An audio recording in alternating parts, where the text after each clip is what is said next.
ॐ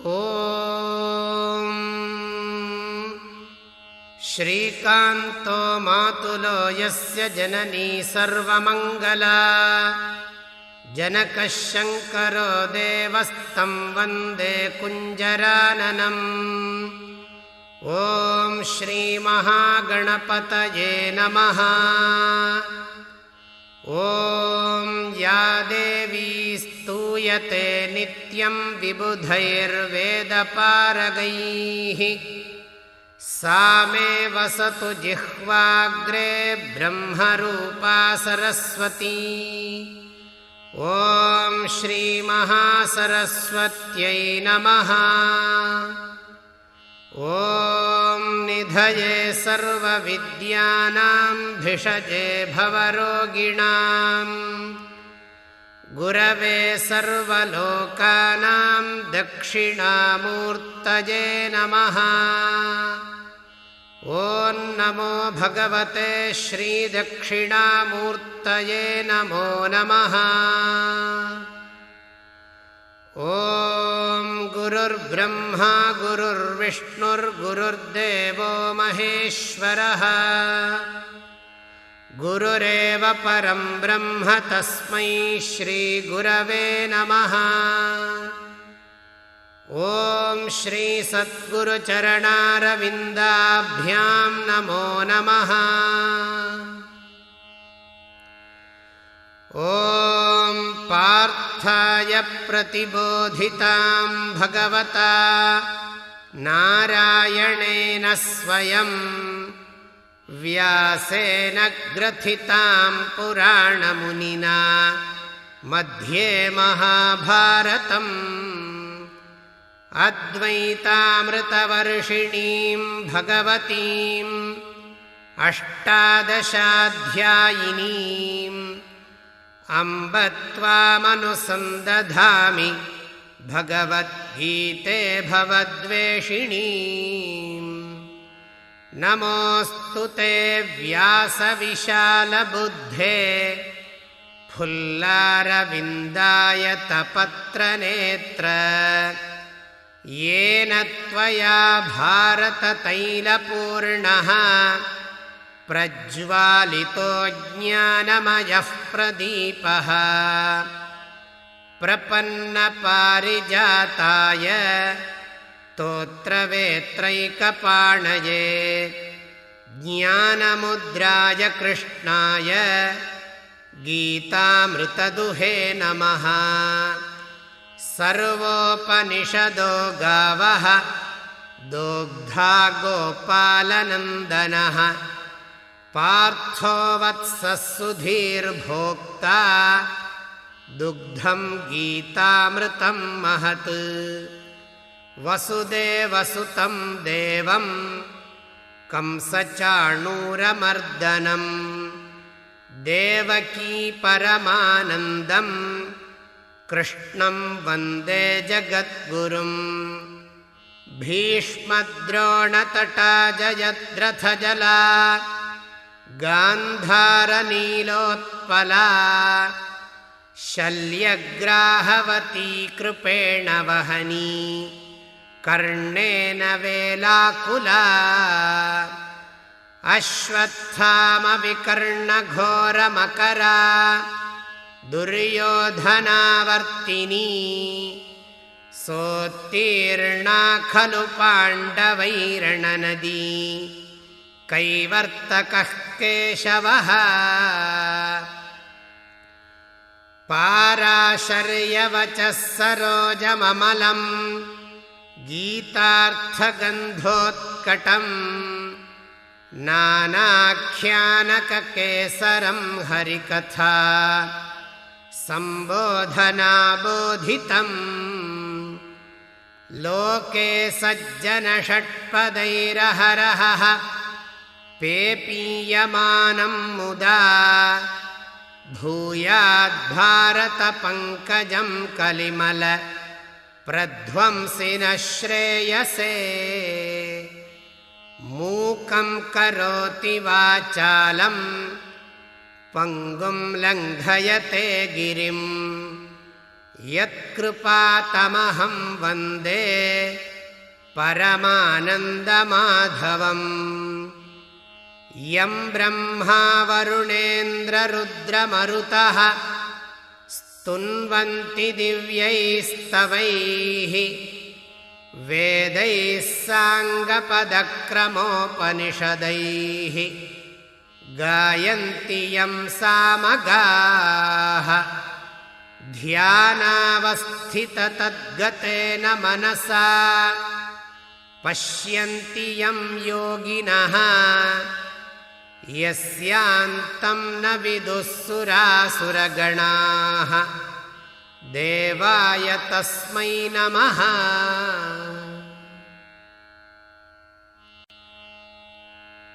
ॐ श्रीकृष्णाय परमात्मने नमः।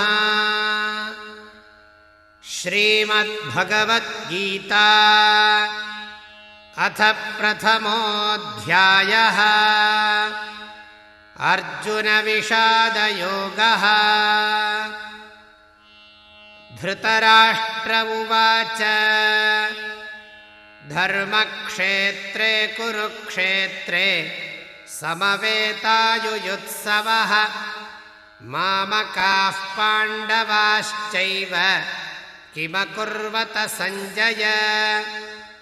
सञ्जय उवाच दृष्ट्वा तु पाण्डवानीकं व्यूढं दुर्योधनस्तदा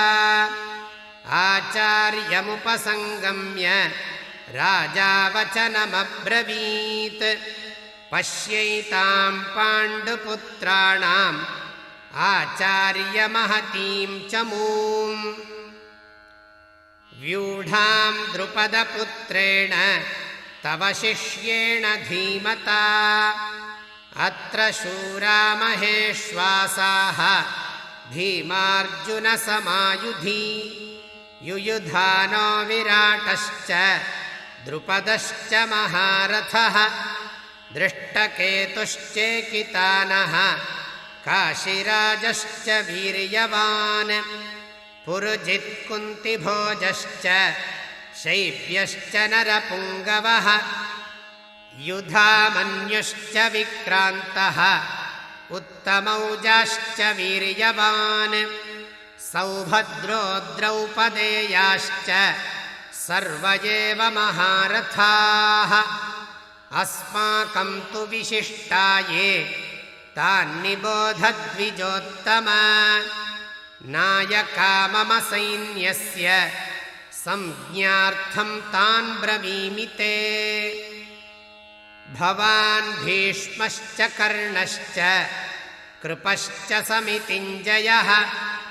अश्वत्थामा विकर्णश्च सौमदत्तिस्तथैव च अन्ये च बहवः शूराः मदर्थे त्यक्तजीविताः नानाशस्त्रप्रहरणाः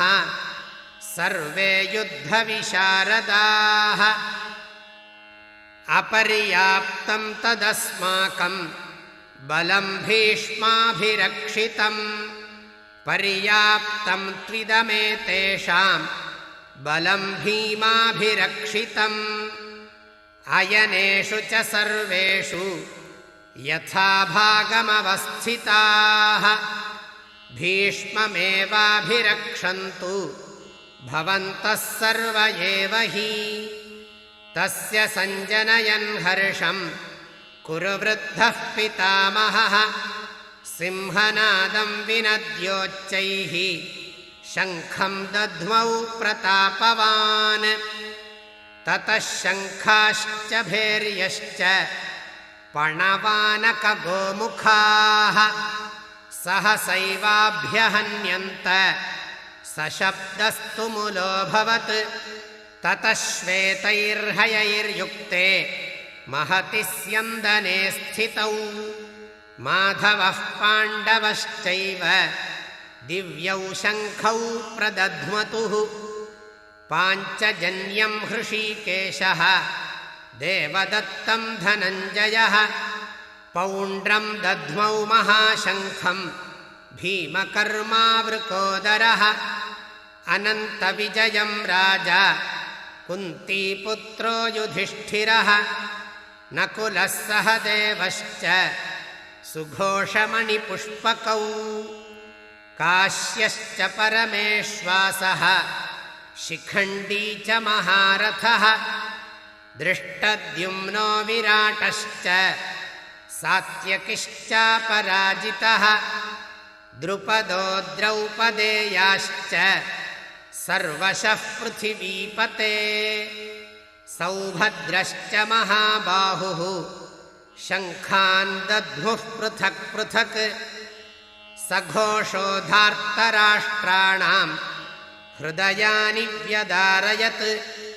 नभश्च पृथिवीं चैव तुमुलो व्यनुनादयन् अथ व्यवस्थितान् दृष्ट्वा धार्तराष्ट्रान् कपिध्वजः प्रवृत्ते शस्त्रसम्पाते धनुरुद्यम्य पाण्डवः हृषीकेशं तदा वाक्यम् इदमाह महीपते अर्जुन उवाच सेनयोरुभयोर्मध्ये रथं स्थापयमेच्युत यावदेतान्निरीक्षेऽहं योद्धुकामानवस्थितान् कैर्मया सह योद्धव्यम् अस्मिन् रणसमुद्यमे योत्स्यमानानवेक्षेऽहं ययेतेऽत्र समागताः धार्तराष्ट्रस्य दुर्बुद्धेः युद्धे प्रियचिकीर्षवः सञ्जय उवाच एवमुक्तो हृषीकेशः गुडाकेशेन भारत सेनयोरुभयोर्मध्ये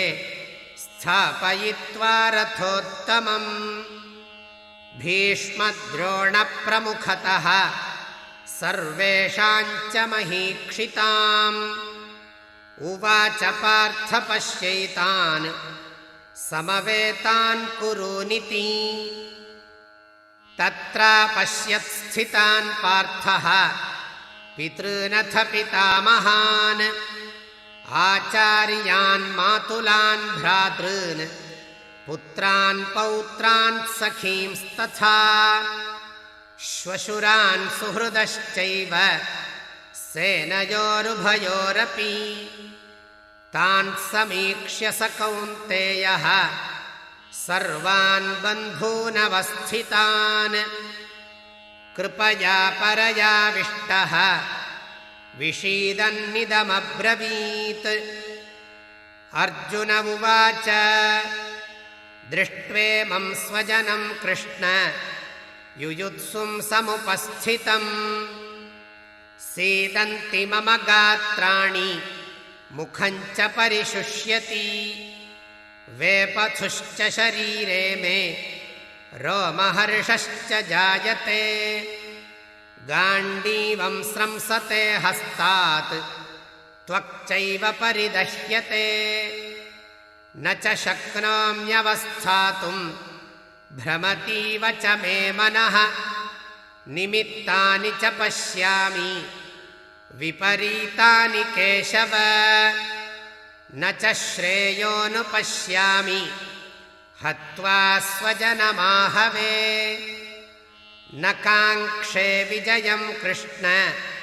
न च राज्यं सुखानि च किं नो राज्येन गोविन्द किं भोगैर्जीवितेन वा येषामर्थे काङ्क्षितं नः राज्यं भोगाः सुखानि च तयिमेव स्थिता युद्धे प्राणां त्यक्त्वा धनानि च आचार्याः पितरः पुत्राः तथैव च पितामहाः मातुलाः श्वशुराः पौत्राः श्यालाः सम्बन्धिनस्तथा एतान्न हन्तुमिच्छामि घ्नतोऽपि मधुसूदन अपि त्रैलोक्यराज्यस्य हेतोः किं नु महीकृते निहत्य धार्तराष्ट्रान्नः का प्रीतिः स्याज्जनार्दन पापमेवाश्रयेदस्मान् हत्वैतानाततायिनः तस्मान्नार्हा वयं हन्तुं धार्तराष्ट्रान् स्वबान्धवान् स्वजनं हि कथं हत्वा सुखिनः स्याम माधव यद्यप्येतेन पश्यन्ति लोभोपहत चेतसः कुलक्षयकृतं दोषं मित्रद्रोहे च पातकम् कथं न ज्ञेयमस्माभिः पापादस्मान्निवर्तितुम् कुलक्षयकृतं दोषं प्रपश्यद्भिर्जनार्दन कुलक्षये प्रणश्यन्ति कुलधर्माः सनातनाः धर्मे नष्टे कुलं कृत्स्नम् अधर्मोऽभिभवत्युत अधर्माभिभवात् कृष्ण प्रदुष्यन्ति कुलस्त्रियः स्त्रीषु दुष्टासु वार्ष्णेय जायते वर्णसङ्करः संकरो नरकायैव कुलघ्नानां कुलस्य च पतन्ति पितरो ह्येषां लुप्तपिण्डोदकक्रियाः दोषैरेतैः कुलघ्नानां वर्णसङ्करकारकैः उत्साद्यन्ते जातिधर्माः कुलधर्माश्च शाश्वताः उत्सन्नकुलधर्माणां मनुष्याणां जनार्दन नरके नियतं वासः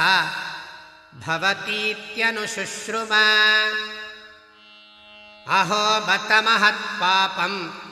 कर्तुं व्यवसिता वयं यद्राज्यसुखलोभेन हन्तुं स्वजनमुद्यताः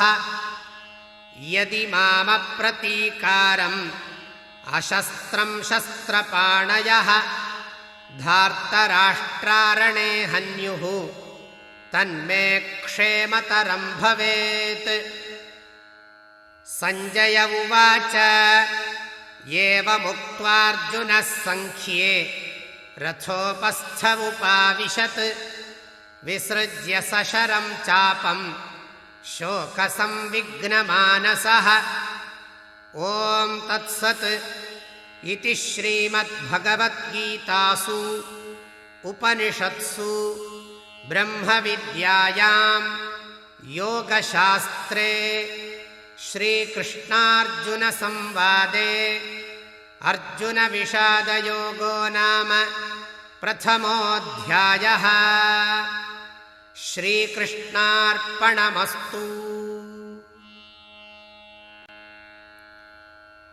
ॐ श्रीकृष्णाय परमात्मने नमः। अथ द्वितीयोऽध्यायः सांख्ययोगः। सञ्जय उवाच तं तथा कृपयाविष्टम् अश्रुपूर्णाकुलेक्षणं विषीदन्तमिदं वाक्यम् उवाच मधुसूदनः। श्रीभगवानुवाच कुतस्त्वाकश्मलमिदं विषमे समुपस्थितम् अनार्यजुष्टमस्वर्ग्यम् अकीर्तिकरमर्जुन। क्लैब्यं मास्मगमः पार्थ नैतत्त्वय्युपपद्यते। क्षुद्रं हृदय दौर्बल्यं त्यक्त्वोत्तिष्ठ परन्तप। अर्जुन उवाच कथं भीष्ममहं सङ्ख्ये द्रोणं च मधुसूदन। इषुभिः प्रतियोत्स्यामि पूजार्हा वरिसूदन। गुरून् हत्वा हि महानुभावान् श्रेयो भोक्तुं भैक्ष्यमपीह लोके हत्वार्थकामांस्तु गुरूनिहैव भुञ्जीय भोगान् रुधिरप्रदिग्धान् न चैतद्विद्मः कतरन्नो गरीयः यद्वा जयेम यदि वा नो जयेयुः यानेव हत्वा न जिजीविषामः ते वस्थिताः प्रमुखे धर्तराष्ट्राः कार्पण्यदोषोपहतः स्वभावः पृच्छामि त्वां धर्मसम्मूढचेताः यच्छ्रेयस्यान्निश्चितं ब्रूहि तन्मे शिष्यस्तेऽहं शाधि मां त्वां प्रपन्नम् न हि प्रपश्यामि ममापनुद्यात् यच्छोकमुच्छोषणमिन्द्रियाणाम् अवाप्य भूमावसपत्नमृद्धम् राज्यं सुराणामपि चाधिपत्यम् सञ्जय उवाच एवमुक्त्वा हृषीकेशं गुडाकेशः परन्तप न योत्स्य इति गोविन्दम् उक्त्वा तूष्णीं बभूवः तमुवाच हृषीकेशः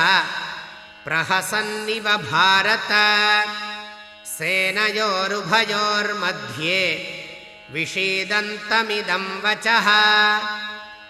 श्रीभगवानुवाच अशोच्यानन्वशोचस्त्वं प्रज्ञावादांश्च भाषसे गतासून गतासूंश्च नानुशोचन्ति पण्डिताः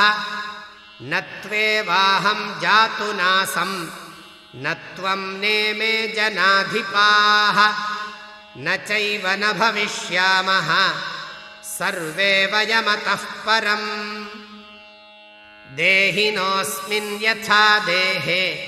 कौमारं यौवनं जरा तथा देहान्तरप्राप्तिः धीरस्तत्र न मुह्यति मात्रा स्पर्शास्तु कौन्तेय शीतोष्णसुखदुःखदाः आगमापायिनो नित्याः तां स्थितिक्षस्व भारत यं हि न व्यथयन्त्येते पुरुषं पुरुषर्षभ समदुःखसुखं धीरं सोऽमृतत्वाय कल्पते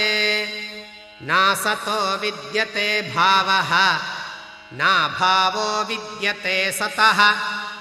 उभयोरपि दृष्टोऽन्तः त्वनयोस्तत्त्वदर्शिभिः अविनाशि तु तद्विद्धि येन सर्वमिदं ततम् विनाशमव्ययस्यास्य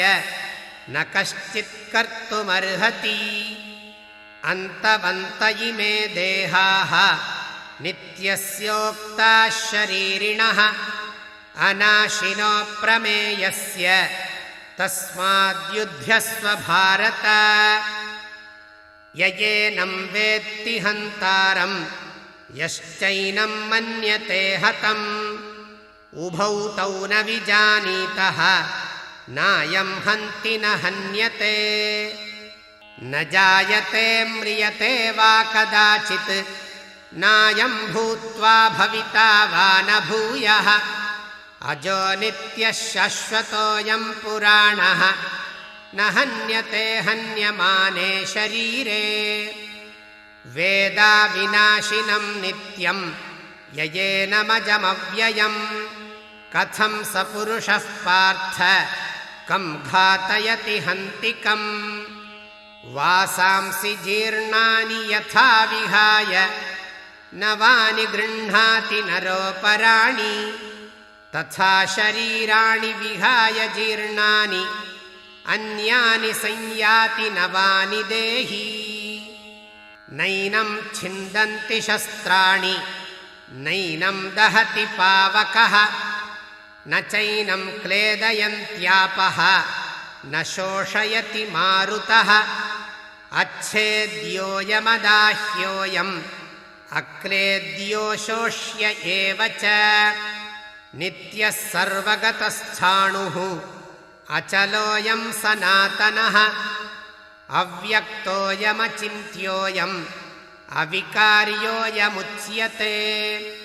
तस्मादेवं विदित्वैनं नानुशोचितुमर्हसि अथ चैनं नित्यजातं नित्यं वा मन्यसे मृतं तथापि त्वं महाबाहो नैवं शोचितुमर्हसि जातस्य हि ध्रुवो मृत्युः ध्रुवं जन्म मृतस्य च तस्मादपरिहार्येऽर्थे न त्वं शोचितुमर्हसि अव्यक्तादीनि भूतानि व्यक्तमध्यानि भारत अव्यक्तनिधनान्येव तत्र का परिदेवना आश्चर्यवत् पश्यति कश्चिदेनम् आश्चर्यवद्वदति तथैव चान्यः आश्चर्यवच्चैनमन्यः शृणोति श्रुत्वाप्येनं वेद न चैव कश्चित् देही नित्यमवध्योऽयं देहे सर्वस्य भारत तस्मात् सर्वाणि भूतानि न त्वं शोचितुमर्हसि स्वधर्ममपि चावेक्ष्य न विकम्पितुमर्हसि धर्म्याद्धियुद्धात् श्रेयोऽन्यत् क्षत्रियस्य न विद्यते यदृच्छया चोपपन्नं स्वर्गद्वारमपावृतं सुखिनः क्षत्रियाः पार्थ लभन्ते युद्धमीदृशम् अथ चेत्त्वमिमं धर्म्यं सङ्ग्रामं न करिष्यसि ततः स्वधर्मं कीर्तिं च हित्वा पापमवाप्स्यसि अकीर्तिं चापि भूतानि कथयिष्यन्ति ते व्ययाम् सम्भावितस्य चाकीर्तिः मरणादतिरिच्यते भयाद्रणादुपरतं मंस्यन्ते त्वां महारथाः येषाञ्च त्वं बहुमतः भूत्वा यास्यसि लाघवम् अवाच्यवादांश्च बहून् वदिष्यन्ति तवाहिताः निन्दन्तस्तव सामर्थ्यं ततो दुःखतरं नु किम् हतो वा प्राप्स्यसि स्वर्गं जित्वा वा भोक्ष्यसे महीम् तस्मादुत्तिष्ठ कौन्तेय युद्धाय कृतनिश्चयः सुखदुःखे समे कृत्वा लाभालाभौ जयाजयौ ततो युद्धाय युज्यस्व नैवं पापमवाप्स्यसि एषा ते विहिता सांख्ये बुद्धिर्योगे त्विमां शृणु बुद्ध्या युक्तो यया पार्थ कर्मबन्धं प्रहास्यसि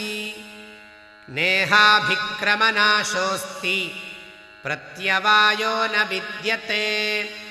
स्वल्पमप्यस्य धर्मस्य त्रायते महतो भयात् व्यवसायात्मिका बुद्धिः एकेह कुरु नन्दन बहुशाखा ह्यनन्ताश्च बुद्धयो व्यवसायिनाम् यामिमां पुष्पितां वाचं प्रवदन्त्यविपश्चितः वेदवादरताः पार्थ नान्यदस्तीति वादिनः कामात्मानः स्वर्गपराः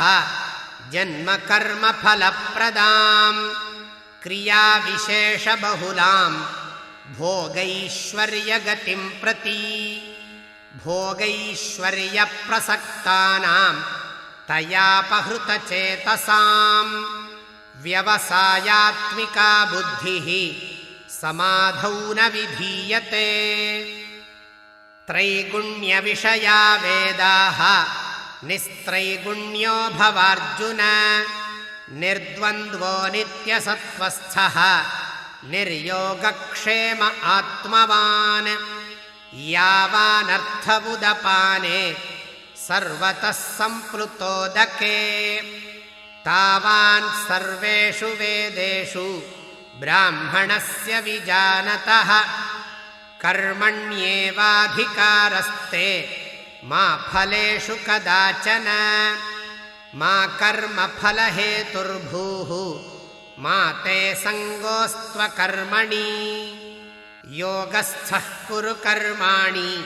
सङ्गं त्यक्त्वा धनञ्जय सिद्ध्यसिद्ध्योः समो भूत्वा समत्वं योग उच्यते दूरेण ह्यवरं कर्म बुद्धियोगात् धनञ्जय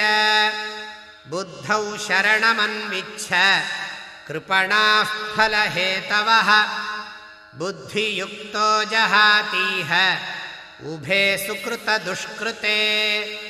तस्माद् योगाय युज्यस्व योगः कर्मसु कौशलम् कर्मजं बुद्धियुक्ता हि फलं त्यक्त्वा मनीषिणः जन्मबन्धविनिर्मुक्ताः पदं गच्छन्त्यनामयम् यदा ते मोहकलिलं बुद्धिर्व्यतितरिष्यति तदा गन्तासि निर्वेदं श्रोतव्यस्य श्रुतस्य च श्रुतिविप्रतिपन्ना ते यदा स्थास्यति निश्चला समाधावचला बुद्धिः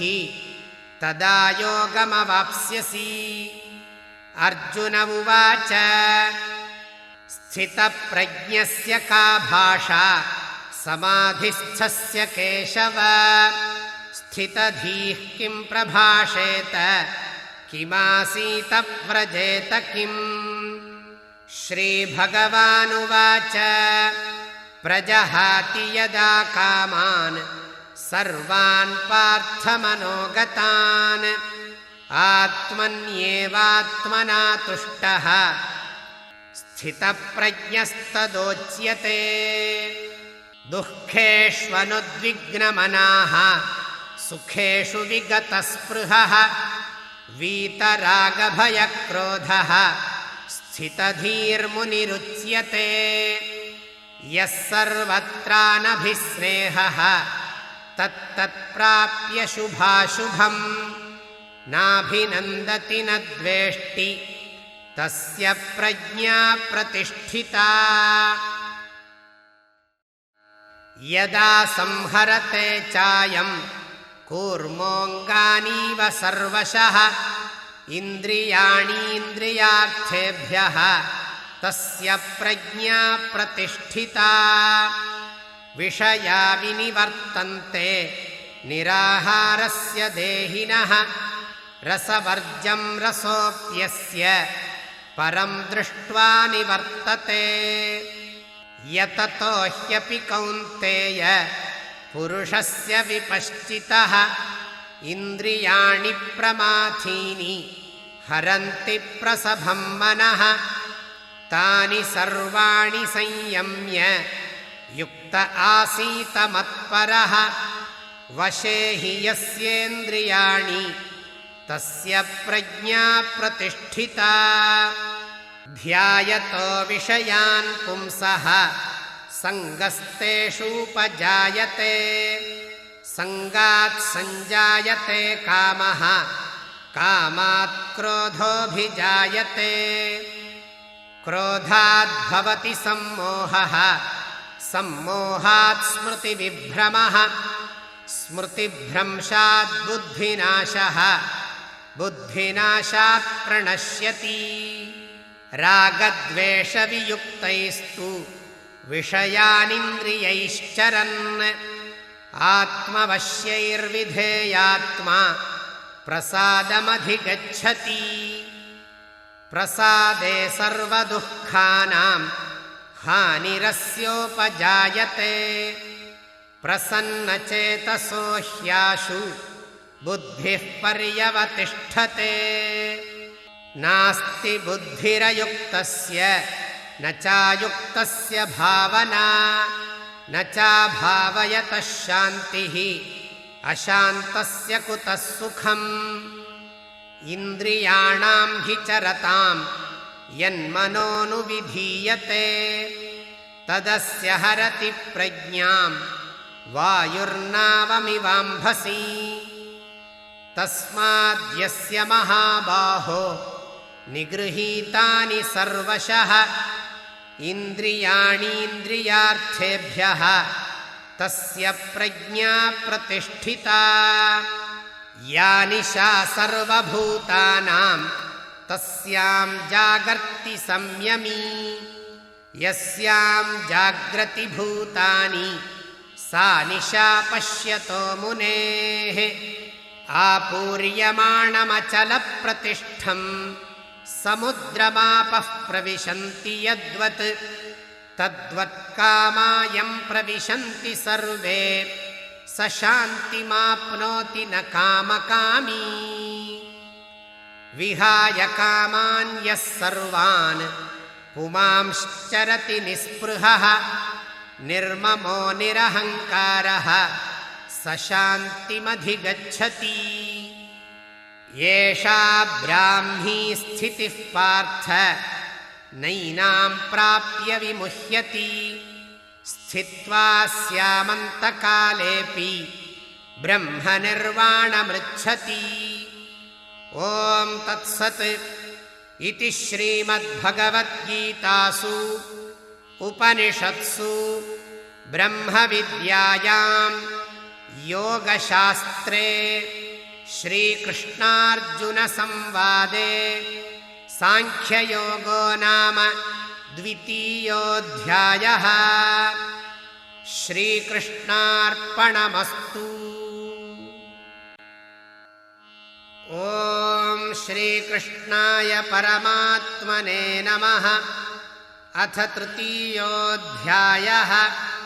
कर्मयोगः। अर्जुन उवाच ज्यायसि चेत् कर्मणस्ते मता बुद्धिर्जनार्दन तत्किं कर्मणि घोरे मां नियोजयसि केशव व्यामिश्रेणेव वाक्येन बुद्धिं मोहयसीव मे तदेकं वद निश्चित्य येन श्रेयोऽहमाप्नुयाम्। श्रीभगवानुवाच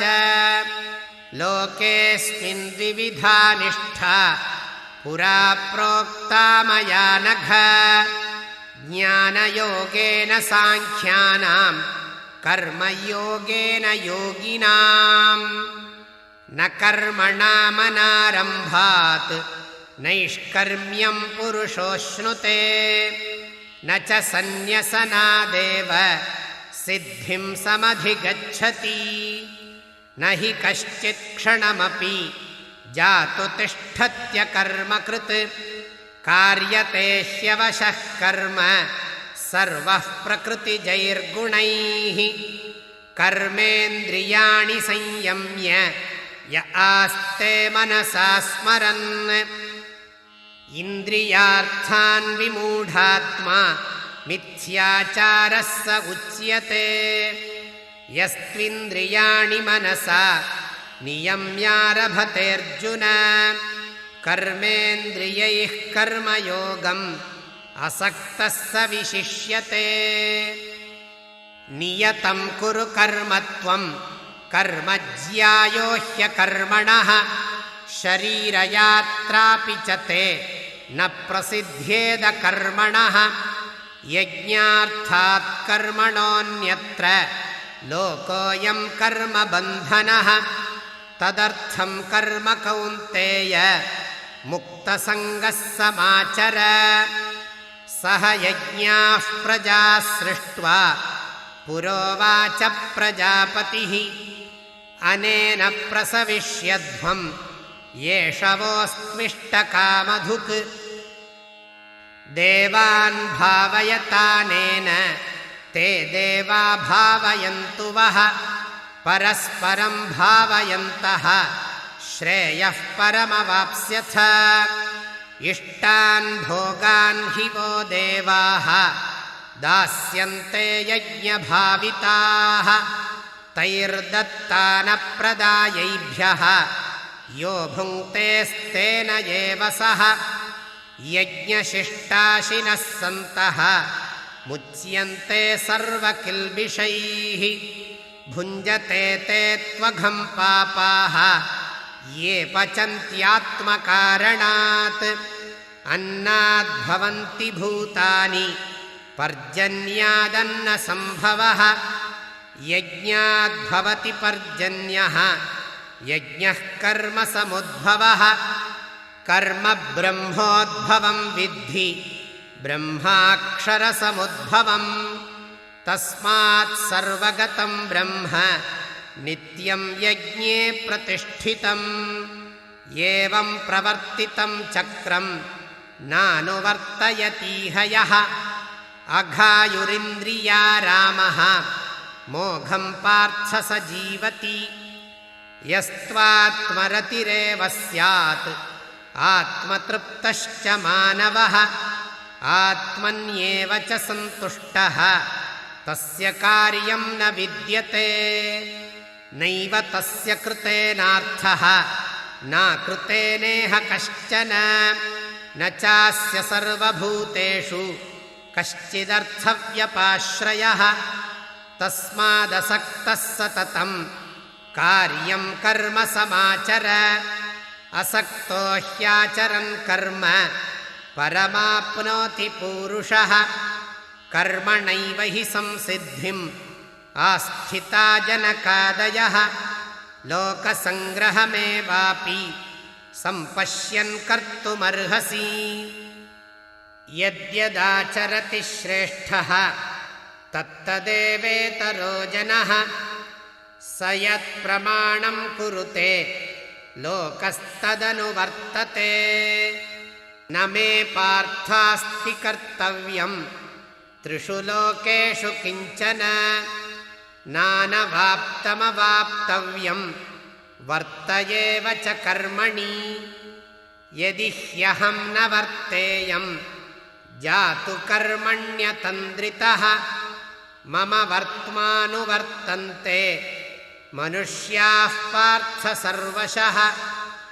उत्सीदेयुरिमे लोकाः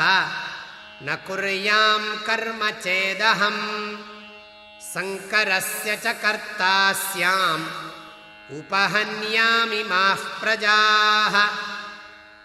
सक्ताः कर्मण्य विद्वांसः यथा कुर्वन्ति भारत कुर्याद्विद्वांस्तथा सक्तः चिकीर्षुर्लोकसङ्ग्रहम् न बुद्धिभेदं जनयेत् अज्ञानां कर्मसङ्गिनां जोषयेत् सर्वकर्माणि विद्वान् युक्तः समाचरन् प्रकृतेः क्रियमाणानि गुणैः कर्माणि सर्वशः अहङ्कारविमूढात्मा कर्ताहमिति मन्यते तत्त्ववित्तु महाबाहो गुणकर्मविभागयोः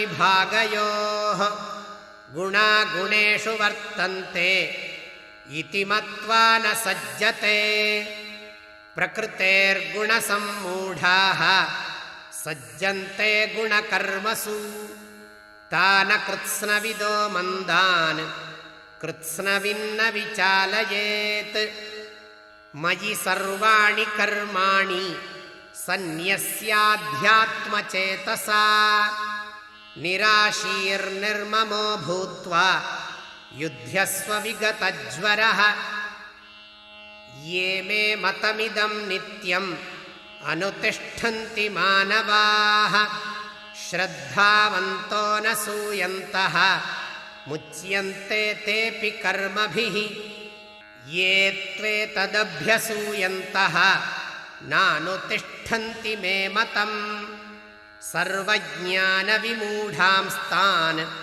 विद्धि नष्टान चेतसः सदृशं चेष्टते स्वस्याः प्रकृतेर्ज्ञानवानपि प्रकृतिं यान्ति भूतानि निग्रहः किं करिष्यति इन्द्रियस्येन्द्रियस्यार्थे रागद्वेषौ व्यवस्थितौ तयोर्न वशमागच्छेत् तौ ह्यस्य परिपन्थिनौ श्रेयान् स्वधर्मो विगुणः परधर्मात् स्वनुष्ठितात् स्वधर्मे निधनं श्रेयः परधर्मो भयावहः। अर्जुन उवाच अथ केन प्रयुक्तोऽयं पापं चरति पूरुषः अनिच्छन्नपि वार्ष्णेय बलादिव नियोजितः। श्रीभगवानुवाच काम एष क्रोध एषः रजोगुणसमुद्भवः महाशनो महापाप्मा विद्येनमिह वैरिणम् धूमेनाव्रियते वह्निः यथादर्शो मलेन च यथोल्बेनावृतो गर्भः तथा तेनेदमावृतम् आवृतं ज्ञानमेतेन ज्ञानिनो नित्यवैरिणा कामरूपेण कौन्तेय दुष्पूरेणानलेन च इन्द्रियाणि मनोबुद्धिः अस्याधिष्ठानमुच्यते एतैर्विमोहयत्येषः ज्ञानमावृत्य देहिनम् तस्मात् त्वमिन्द्रियाण्यादौ नियम्य भरतर्षभ पाप्मानं प्रजहिह्येनं ज्ञानविज्ञाननाशनम् इन्द्रियाणि पराण्याहुः इन्द्रियेभ्यः परं मनः मनसस्तु परा बुद्धिः यो बुद्धेः परतस्तु सः एवं बुद्धेः परं बुद्ध्वा संस्तभ्यात्मानमात्मना जहि शत्रुं महाबाहो कामरूपं दुरासदम्। ॐ तत्सत् इति श्रीमद्भगवद्गीतासु उपनिषत्सु ब्रह्मविद्यायां योगशास्त्रे श्रीकृष्णार्जुनसंवादे कर्मयोगो नाम तृतीयोऽध्यायः। श्रीकृष्णार्पणमस्तु। ॐ श्रीकृष्णाय परमात्मने नमः। अथ चतुर्थोऽध्यायः ज्ञानकर्मसन्न्यासयोगः। श्रीभगवानुवाच इमं विवस्वते योगं प्रोक्तवानहमव्ययम् विवस्वान्मनवे प्राह मनुरिक्ष्वाकवे ब्रवीत् एवं परम्परा प्राप्तम् इमं राजर्षयो विदुः सकाले नेह महता योगो नष्टः परन्तप स एवायं मया तेद्य योगः प्रोक्तः पुरातनः भक्तोऽसि मे सखा चेति रहस्यं ह्येतदुत्तमम्। अर्जुन उवाच अपरं भवतो जन्म परं जन्म विवस्वतः कथमेतद्विजानीयाम् त्वमादौ प्रोक्तवानिति। श्रीभगवानुवाच बहूनि मे व्यतीतानि जन्मानि तव चार्जुन तान्यहं वेद सर्वाणि न त्वं वेत्थ परन्तप अजोऽपि सन्नव्ययात्मा भूतानामीश्वरोऽपि सन् प्रकृतिं स्वामधिष्ठाय सम्भवाम्यात्ममायया यदा यदा हि धर्मस्य ग्लानिर्भवति भारत अभ्युत्थानमधर्मस्य तदात्मानं सृजाम्यहम् परित्राणाय साधूनां विनाशाय च दुष्कृताम् धर्मसंस्थापनार्थाय सम्भवामि युगे युगे जन्म कर्म च मे दिव्यम् एवं यो वेत्ति तत्त्वतः त्यक्त्वा देहं पुनर्जन्म नैति मामेति सोऽर्जुन वीतरागभयक्रोधाः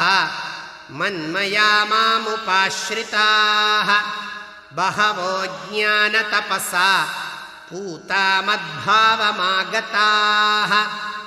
ये यथा मां प्रपद्यन्ते तांस्तथैव भजाम्यहम् मम वर्त्मानुवर्तन्ते मनुष्याः पार्थ सर्वशः काङ्क्षन्तः कर्मणां सिद्धिं यजन्त इह देवताः क्षिप्रं हि मानुषे लोके सिद्धिर्भवति कर्मजा चातुर्वर्ण्यं मया सृष्टं गुणकर्मविभागशः तस्य कर्तारमपि मां विद्य कर्तारमव्ययम् न मां कर्माणि लिम्पन्ति न मे कर्मफले स्पृहा इति मां योऽभिजानाति कर्मभिर्न स बध्यते एवं ज्ञात्वा कृतं कर्म पूर्वैरपि मुमुक्षुभिः कुरु कर्मैव तस्मात् त्वं पूर्वैः पूर्वतरं कृतं किं कर्म किमकर्मेति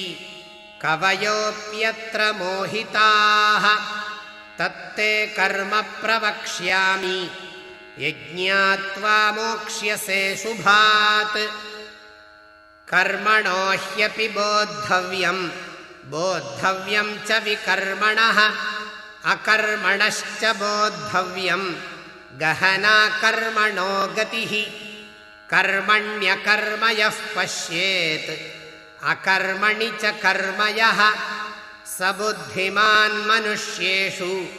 स युक्तः कृत्स्नकर्मकृत् यस्य सर्वे समारम्भाः कामसङ्कल्पवर्जिताः ज्ञानाग्निदग्धकर्माणं तमाहुः पण्डितं बुधाः त्यक्त्वा कर्मफलासङ्गं नित्यतृप्तो निराश्रयः कर्मण्यभिप्रवृत्तोऽपि नैव किञ्चित् करोति सः निराशीर्यत चित्तात्मा त्यक्तसर्वपरिग्रहः शारीरं केवलं कर्म कुर्वन्नाप्नोति किल्बिषम् यदृच्छालाभसन्तुष्टः द्वन्द्वातीतो विमत्सरः समसिद्धावसिद्धौ च कृत्वापि न निबध्यते गतसङ्गस्य मुक्तस्य ज्ञानावस्थितचेतसः यज्ञायाचरतः कर्म समग्रं प्रविलीयते ब्रह्मार्पणं ब्रह्महविः ब्रह्माग्नौ ब्रह्मणाहुतं ब्रह्मैव तेन गन्तव्यं ब्रह्मकर्म समाधिना दैवमेवापरे यज्ञं योगिनः पर्युपासते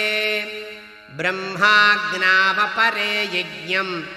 यज्ञेनैवोपजुह्वति श्रोत्रादीनीन्द्रियाण्यन्ये संयमाग्निषु जुह्वति शब्दादीन् विषयानन्ये इन्द्रियाग्निषु जुह्वति सर्वाणीन्द्रियकर्माणि प्राणकर्माणि चापरे आत्मसंयमयोगाग्नौ जुह्वति ज्ञानदीपिते द्रव्ययज्ञास्तपोयज्ञाः योगयज्ञास्तथा परे स्वाध्यायज्ञानयज्ञाश्च यतयः संशितव्रताः अपाने जुह्वति प्राणं प्राणे पानं तथा परे प्राणापानगतिरुद्ध्वा प्राणायामपरायणाः अपरे नियताहाराः प्राणान् प्राणेषु जुह्वति सर्वेऽप्येते यज्ञविदः यज्ञक्षपितकल्मषाः यज्ञशिष्टामृतभुजः यान्ति ब्रह्म सनातनम् नायं लोकोऽस्त्ययज्ञस्य कुतोऽन्यः कुरु सत्तमा एवं बहुविधा यज्ञाः वितता ब्रह्मणो मुखे कर्मजान् विद्धितान् सर्वान् एवं ज्ञात्वा विमोक्ष्यसे श्रेयान् द्रव्यमयाद्यज्ञात् ज्ञानयज्ञः परन्तप सर्वं कर्माखिलं पार्थ ज्ञाने परिसमाप्यते तद्विद्धि प्रणिपातेन परिप्रश्नेन सेवया उपदेक्ष्यन्ति ते ज्ञानं ज्ञानिनस्तत्त्वदर्शिनः यज्ञात्वा न पुनर्मोहम् एवं यास्यसि पाण्डव येन भूतान्यशेषेण द्रक्ष्यस्यात्मन्यथो मयि अपि चेदसि पापेभ्यः सर्वेभ्यः पापकृत्तमः सर्वं ज्ञानप्रवेनैव वृजिनं सन्तरिष्यसि यथैधांसि समिद्धोऽग्निः भस्मसात् कुरुतेऽर्जुन ज्ञानाग्निः सर्वकर्माणि भस्मसात् कुरुते तथा न हि ज्ञानेन सदृशं पवित्रमिह विद्यते तत्स्वयं योगसंसिद्धः कालेनात्मनि विन्दति श्रद्धावान् लभते ज्ञानं तत्परः संयतेन्द्रियः ज्ञानं लब्ध्वा परां शान्तिम् अचिरेणाधिगच्छति अज्ञश्चाश्रद्दधानश्च संशयात्मा विनश्यति नायं लोकोऽस्ति न परः न सुखं संशयात्मनः योगसन्न्यस्तकर्माणं ज्ञानसञ्छिन्नसंशयम् आत्मवन्तं न कर्माणि निबध्नन्ति धनञ्जय तस्मादज्ञानसम्भूतं हृत्स्थं ज्ञानासिनात्मनः छित्त्वैनं संशयं योगम् आतिष्ठोत्तिष्ठ भारत ॐ तत्सत्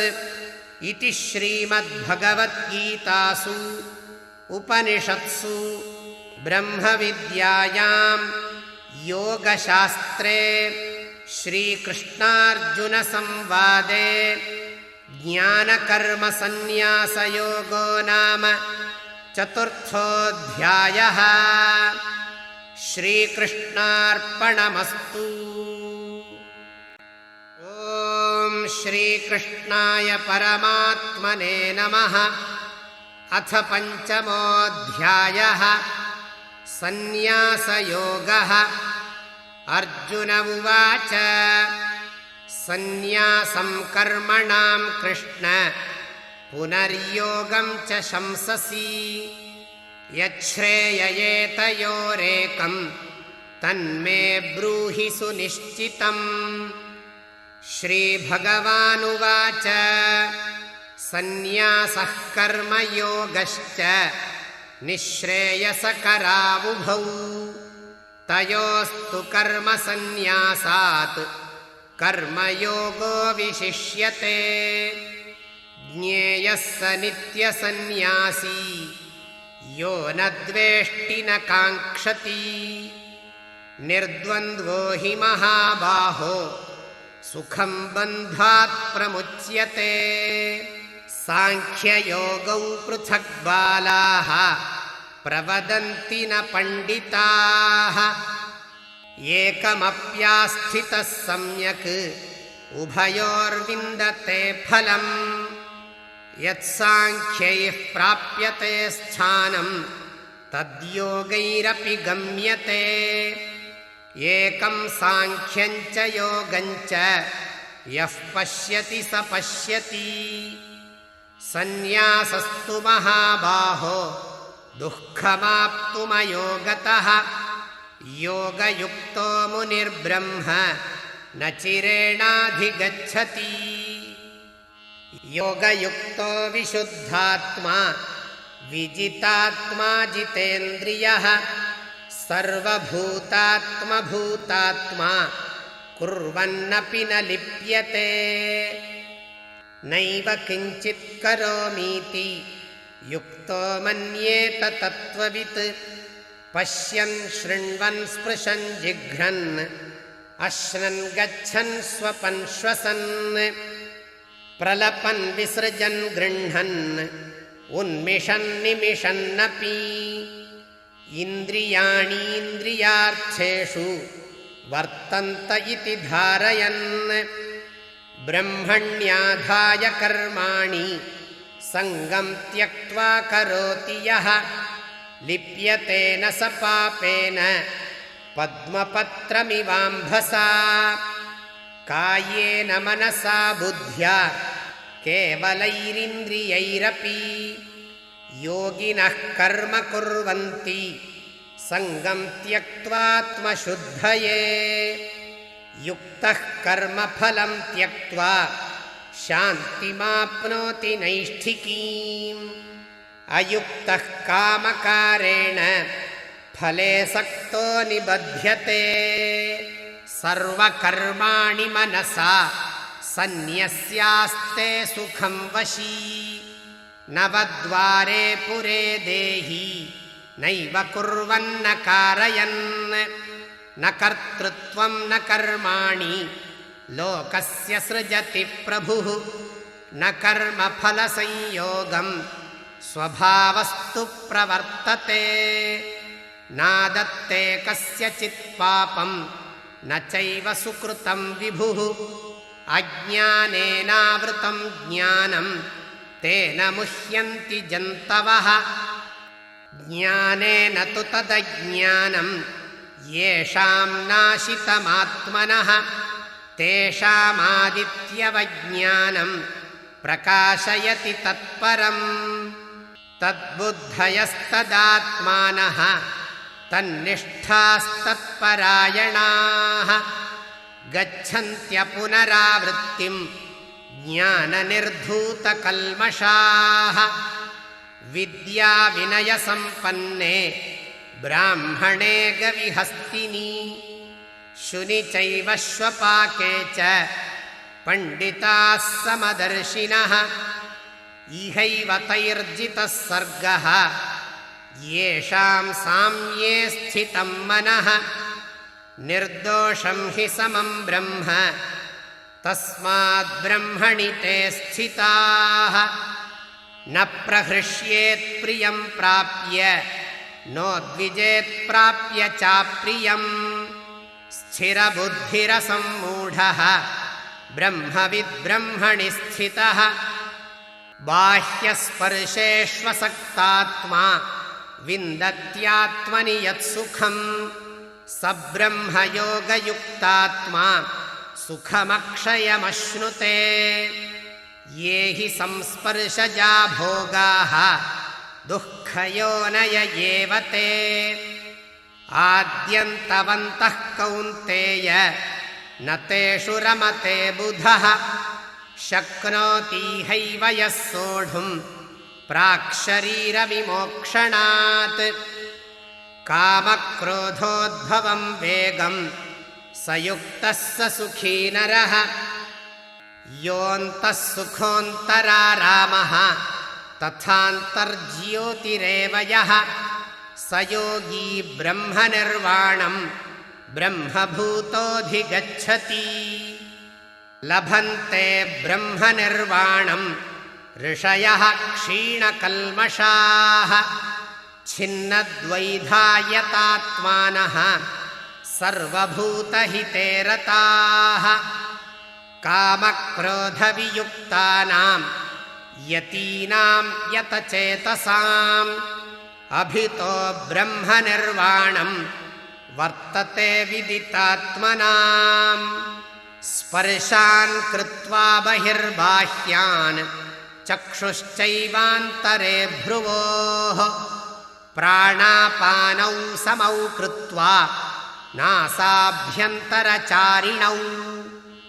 यतेन्द्रियमनोबुद्धिः मुनिर्मोक्षपरायणः विगतेच्छाभयक्रोधः यः सदा मुक्त एव सः भोक्तारं यज्ञतपसां सर्वलोकमहेश्वरं सुहृदं सर्वभूतानां ज्ञात्वा मां शान्तिमृच्छति। ॐ तत्सत् इति श्रीमद्भगवद्गीतासु उपनिषत्सु ब्रह्मविद्यायां योगशास्त्रे श्रीकृष्णार्जुनसंवादे सन्न्यासयोगो नाम पञ्चमोऽध्यायः। श्रीकृष्णार्पणमस्तु।